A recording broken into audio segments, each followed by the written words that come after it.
Welcome to the RealTea Podcast, brought to you by Tennessee Realtors. I'm your host, Angela Shields. This podcast is created for Tennessee Realtors to get the tea on all things real estate in Tennessee. We'll bring you engaging conversations with esteemed guests in the real estate industry and cover a wide array of topics, including current events, governmental affairs, education, and legal updates. All right, we are extremely honored today to have Dr. Jessica Lautz, who is the Deputy Chief Economist and the VP of Research at the National Association of Realtors. And Jessica, I want to thank you for joining us today.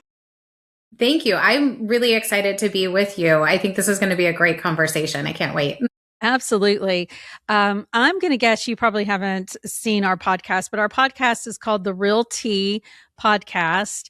And we have this fun thing that we do with all of our guests when they come on. And because it's called the RealTea, we like to ask everyone, what is it that you take in your teacup?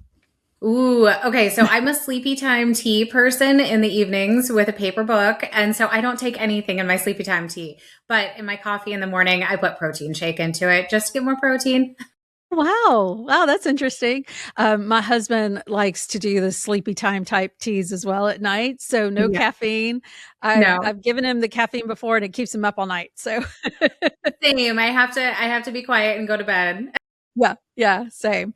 Well, awesome. That's, it's just a fun thing we like to do, kind of playing off our names. So, but I know that our listeners are going to be so excited to hear all the information that you're going to bring. And we are catching you at a perfect time because I know you just released some information. So I'm so excited.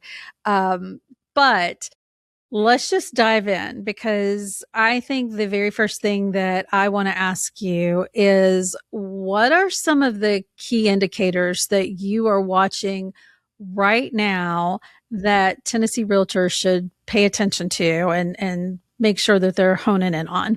Yeah, well, it's not going to be a surprise. We're obviously watching mortgage interest rates and how that really reflects with housing affordability too, because of course it's not just mortgage interest rates, it's home prices, and it's how that impacts a particular home buyer coming into the market. So thinking about their particular income locally. And then of course, thinking about inventory, which has been the really big problem when we look across the housing market for several years. It's not something that's new, but it's something that really was exacerbated during COVID. And we have not rebounded, honestly, from the Great Recession. So we have a lot of building that we need to do to bring us to a point where home buyers can come into the market and have an available product. Yeah, it's really a struggle for especially your younger the people that are younger and they're interested. And it seems like, I know watching your stats, that number of when people are able to enter into the market just keeps getting higher and higher. It is, right. So first-time home buyers in our data, when we're looking at primary residence buyers who both paid cash and they financed, so we have both of those in the market. When we look at that share, we can see that primary residence buyers who are first-time buyers dropped to an all-time low. It's just 21% of the market today. In a healthy market, it would be 40%. So we can see just how far down we are. And the median age of that first-time home buyer at 40. So a lot of young adults really want to come into the market. That pent-up demand is there, and they are struggling to get there with housing affordability and really limited housing inventory. Yeah. If I throw in a local data point for y'all in Nashville, it's actually really striking, because if you have a household income under $100,000, you're going to really struggle to be able to find a home. In some areas of the country, we're talking about $75,000 being that threshold. So seeing it in Nashville being at that level, I think really speaks to how difficult it is locally for folks to be able to find a property. Right. And it seems like that number just keeps getting wider across the state. It's just crazy here in Tennessee. Absolutely. And we know that a lot of it's driven by migration flow, y'all, attracting a lot of people into your state. But unfortunately, the building, I think, is not keeping pace with that migration flow that's coming in. And Tennessee continues to be one of the top states that people are attracted to, that are moving to. It's a positive job situation.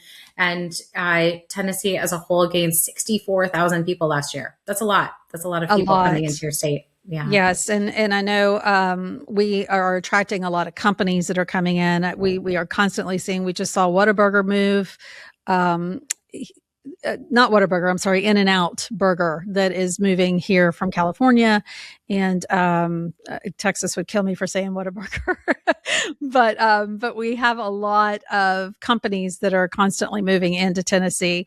So I think you just see the migration of the people coming with those companies. Absolutely. And if we think about housing affordability, Tennessee used to be a relatively affordable place to move to, especially some pockets of the state, right? So Chattanooga and Memphis, Memphis still having affordability there. But even Chattanooga, if we look at just the transformation that's happened over the last decade with Volkswagen coming in, great for jobs, great for population growth, really hard when you talk about housing affordability and the ability to relocate to a place and be able to raise a family. What are some of the other areas nationally that you're seeing that are similar to what we're seeing here in Nashville? Well, certainly Texas has attracted a lot of companies, positive tax situation for many of those companies to move to. But then we can also think about the mountain states where it's not just companies, it's people. And so people are unfortunately leaving places like California, like New York, where it's really expensive to move to. So they found relative affordability in places like Idaho or Montana. And then you watch those local areas, and unfortunately, they became less affordable. So Bozeman, Montana is a great example of that, where homes are very expensive now in Bozeman, where if we had looked at that 2 decades ago, that would not have been the case. So, Is there a particular area that you're finding is more favorable for first-time home buyers well, nationwide? certainly the Midwest continues to show favorability. They actually relative affordability, you don't have to save as long for a down payment. So one of our economists, Nadia Evangelo, did a great analysis that looked at how long you have to save for the typical down payment based on local incomes, based on local home prices. And she found the shortest periods of time are really in the Midwest. That's interesting. Um, so if you're looking at strategies, what strategies are helping buyers succeed in today's market, when you're talking about the affordability issues that we're having? Well, I think we can look at Gen Z buyers. So they're really young. They're just 18 to 26 years old, and they're still a very small share of home buyers overall. It's just 4%.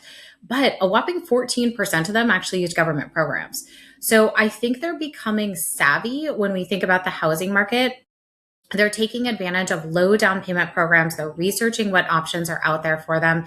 And these are a higher income young adult who's able to come into the housing market, but they are looking at these programs. And I think that's something that gets overlooked is a lot of people who are renters right now, we're doubling up with parents or family. They may not know about FHA options or VA options.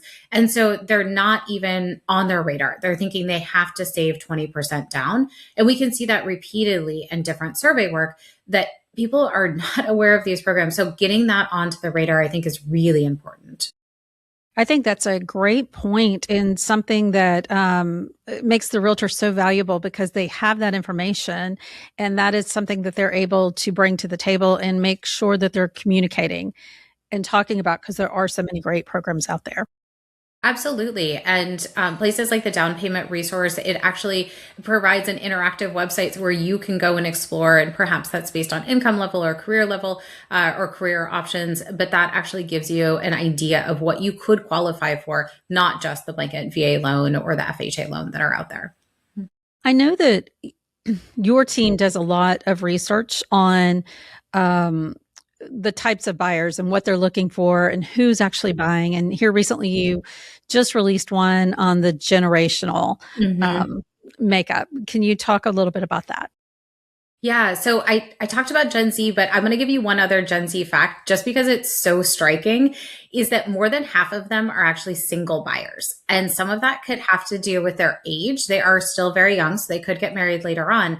But I do think it separates them a little bit from millennials when they were at a similar age, where most of them were actually partnered. So we can see some differences here for young adults coming into the housing market today. For millennials, we found that unfortunately, they're still having a hard time in the housing market, but it's different for each group of millennials. So for young millennials, they absolutely are struggling. They have a smaller share of first-time home buyers than we had seen historically. They're grappling with housing affordability. For older millennials, though, they're actually the highest income earners among all home buyers today. So they're heading into their 40s if they're not in their 40s yet. Many of them are repeat buyers. They have housing equity. They're actually doing okay if they're active in the housing market. So we can see a different trajectory for depending on the age. And frankly, we're seeing them move into the burbs and they're acting like their parents. So they may not have wanted to act like a baby boomer, but they're there. This is at the point in their life where they are transforming into that.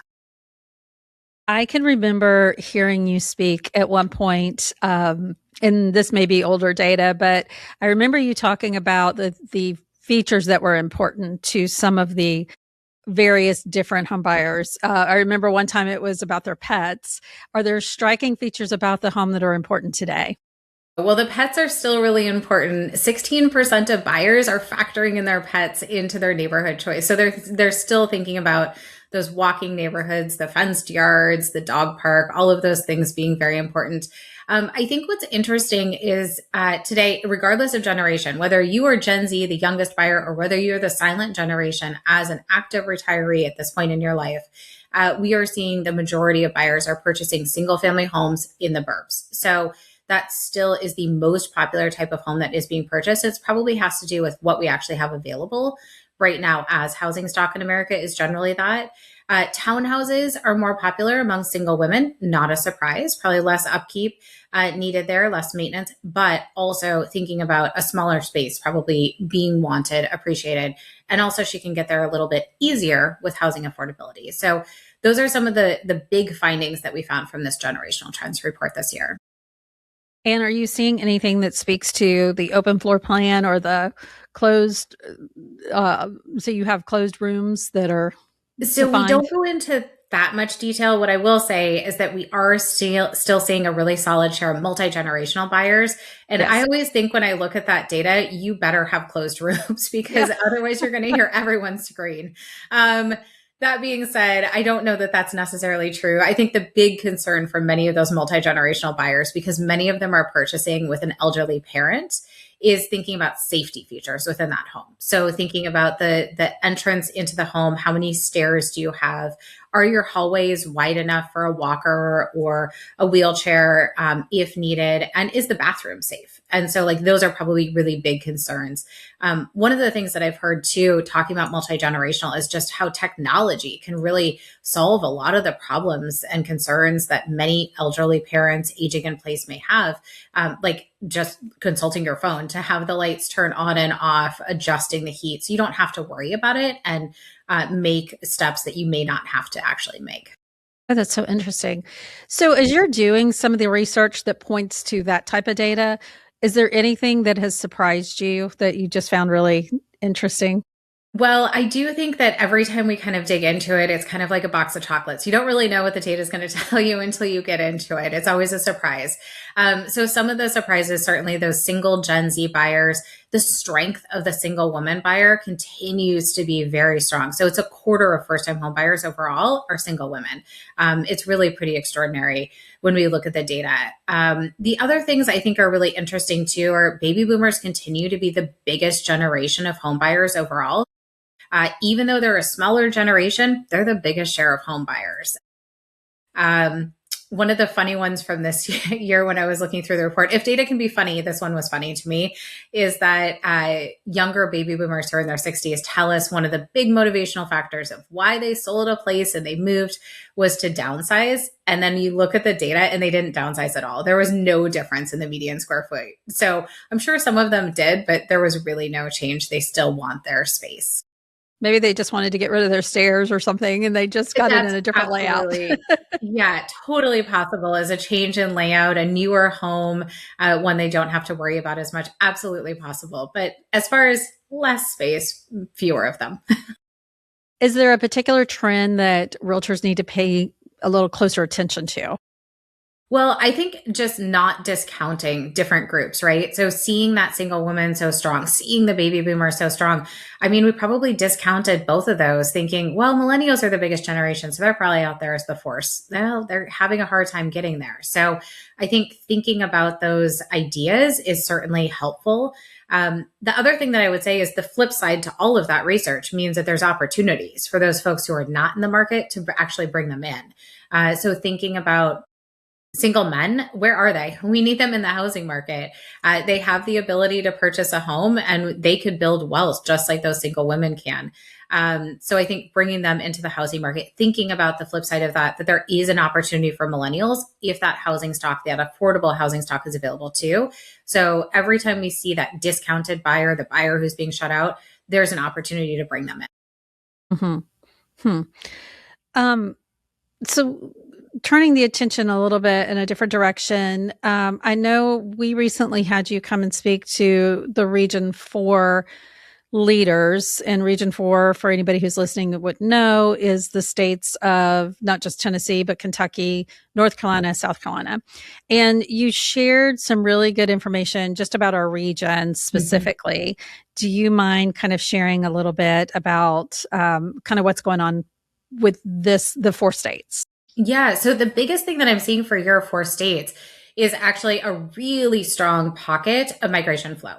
So knowing all of those narratives about migration flow, having enough inventory, but being attracted to positive job situations. So each one of those states having a really strong job market that not only was strong for the last 5 years, it's continued in the last year, where a lot of the states, unfortunately, have had job losses. You all have really still had a strong attraction of talent. And so I think that's important.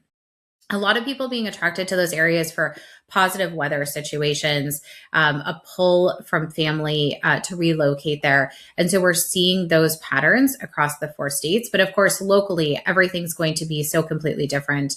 One of the things that I thought was interesting too is that the share of all cash buyers. I'm hopefully don't butcher this, Hickory, Lennar, Morgantown, nearly 56% of buyers were actually all cash buyers. That's an extremely large share of all cash buyers. And Bowling Green, 63% all cash buyers. Thinking about perhaps retirees moving there, the ability of populations moving from other places to purchase with all cash, I think is unique to your states as well. Mm-hmm. Yeah. We kind of figure they're coming from somewhere like California, that the prices are so much higher they can come here for what they're selling for out there. Certainly. Yeah.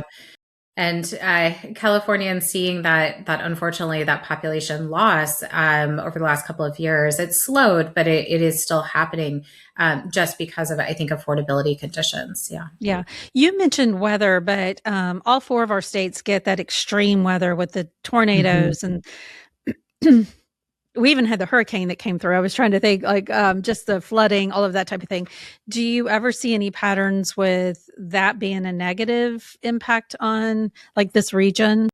Certainly. I mean, there are positives and negatives to everything, right? And so as we look at that, insurance can be one of those things that is hit. And then, of course, if there's extreme weather conditions, that can be a temporary reduction in actual homes too. And seeing people move into the rental market. And certainly both of those things can be impacted.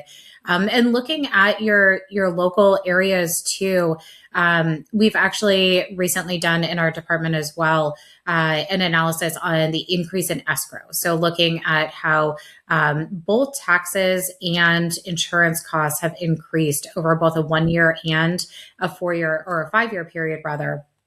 And seeing that in insurance is one of those things where it's really hit harder. So Columbia, South Carolina, for instance, looking at a 27% increase over 5 years. But that compares to Greensboro at more than a 40% increase. So you can see just locally how things can be different as well with weather patterns. And I would imagine with everything going on, just with cost of building supplies and all of that would go to affordability about how much it's now costing just to build houses and that being passed on to the consumer as well. Absolutely. And Builders will tell us there's a whole host of reasons why they're having a hard time building homes, whether it is the availability of skilled labor. We know we need more people to consider the trades and move into that, but then also the cost of goods. And then sometimes it comes down to just looking at impact fees. So how much does it cost to put a shovel in the ground before you buy anything or hire anyone to actually do that? And that can be very steep. The home builders estimate that it's about a quarter of the total cost of a home, and that can vary locally as well. Right. That's something we are constantly looking at in our state is the pass on cost of the impact fees and what that means for affordable housing, and always trying to educate our legislators on that impact. Yeah, Always. absolutely. Your research always helps. So thank you for that. It's good when we can give research and we can try and influence policy with actual hard data as opposed to vibes, right? So that's a good thing. Yeah. So if you're looking out, I know you don't have the crystal ball, but if you're looking out for 12 to 18 months, what is it that you're focusing on? What is it that you're seeing and thinking about? Yeah, so I think the big questions today are thinking about the inventory. And so yesterday we released our existing home sales data, and it actually showed the highest level of inventory that we've seen for several years for the month of April. And that's definitely good news, but we have a ways to go. And it's not universal at every price point. And that's, of course, where the big concern comes, is bringing those new buyers in to have that movement in the housing market. The lock-in effect for low interest rate mortgages is certainly real. But we know that there is some separation of that because people have obtained mortgages in the last few years. So there's becoming more mortgage holders who actually have mortgages at a higher rate. So they're less influenced by that lock-in effect. So as we watch that moving forward, hopefully we'll have that healthier movement in the housing market. But it could take time to actually get to that point too. And I know I've personally seen you on many of the TV programs, the media. You do a fabulous job. I've seen Dr. Yoon. He does a great job representing our industry. What is it that the media is most interested in right now? What are they use your research a lot. So what is it that they are most interested in hearing about? Well, the most questions that I'm getting out right now are all about multi-generational buyers. So I think there's a really big interest in this segment of home buyers right now. And I think there's the idea of the silver tsunami of passing on wealth among baby boomers, and when is that going to happen? So I think there's a lot of questions around the baby boomer generation and seeing the changes and the movement that could have to the housing market, either a multi-generational buyer, that silver tsunami, or how are people going to age in place? I think those are the big question marks that I'm hearing a lot of right now. And I think it's interesting because that's going to transform realtors and how they're doing their business. And I know you all are already seeing that already. Yeah. Do you get a lot of questions about the mortgage rates? Are they asking you to predict what you think is going to happen? And it's impossible to predict. Right. It's impossible to predict for mortgage interest rates. Of course, there's lots of questions about that right now. And certainly we are watching that too. I will say on mortgage interest rates, there's definitely some encouraging things that we are seeing. It's not all rosy, but we are lower than a year ago. We are under 6.5%. I think at least when we started recording this podcast, by the time it's out, it could be in 3 minutes they've gone up. But at that moment, they were. So that's definitely encouraging, but there's absolutely room for them to go down and create more movement. And one of the things that we were able to do too is actually look about how mortgage interest rates, if they move from 7% to 6%, how would that change the housing market locally around the country? In Nashville, it would bring in 4,500 new buyers over the course of 18 months. It really does make a difference because it changes housing affordability for first-time home buyers, but it also separates for repeat buyers, those who would make that housing trade, and actually brings them back into that market. Right. What is it that you think that rather than focusing so highly on the mortgage rate, because I think so often people go back to, oh, this is what it was during COVID, and they get fixated on that. But rather than getting so fixated on the mortgage rate, what is it that they should pay closer attention to? Well, I think for repeat buyers, for current homeowners, they should be looking at their housing equity. And I think that gets lost a lot in the narrative. They're thinking about the current mortgage interest rate. They're thinking about what they could finance at their next property. But when we look at the housing equity that is being held by homeowners, I do think that that is lost in the conversation among them. And if we look just in the last 5 years in Nashville, the typical homeowner has gained $160,000 in equity. That is a lot of buying power for the next Really is. property. That is a substantial down payment. In Raleigh, we can see $186,000. So it's going to vary locally. And just 5 years, seeing that growth really does make a difference. And, I can give plenty of stories, but I have certainly heard stories about people who have purchased their first home during the pandemic. They locked in a low interest rate. And then they said, well, I was a first time home buyer then. I locked in a 30-year fix. So I have to be here for 30 years, right? They do not. And so I think sometimes getting out those common misconceptions and getting the narrative out of something that is so bread and butter to realtors can be really helpful to bringing in people who should make a housing trade, who have a long commute or have a change in their family situation that would be better in a new home. Right.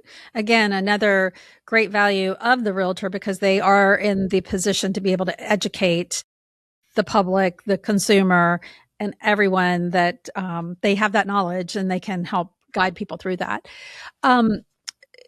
You all have so many resources on your website. You have so many statistics, all the research that you do. Can you talk about what realtors can use that would help them and be a value that they may not even realize is there for them? Yeah, absolutely. Well, I would say the first thing is if you're not following the NAR research social media accounts, to do that, because that's the easiest way that I know that everyone's on social media. Realtors, especially, are constantly in touch on social media. So I would say following the NAR research accounts. They're separate from the main feed and they're chock full of nerdy information. Then if you see something that you like, you can click on the link. But we have tons of infographics. We have reports that are exclusive to realtors. We want you to be able to use this content and to be able to use it in your business.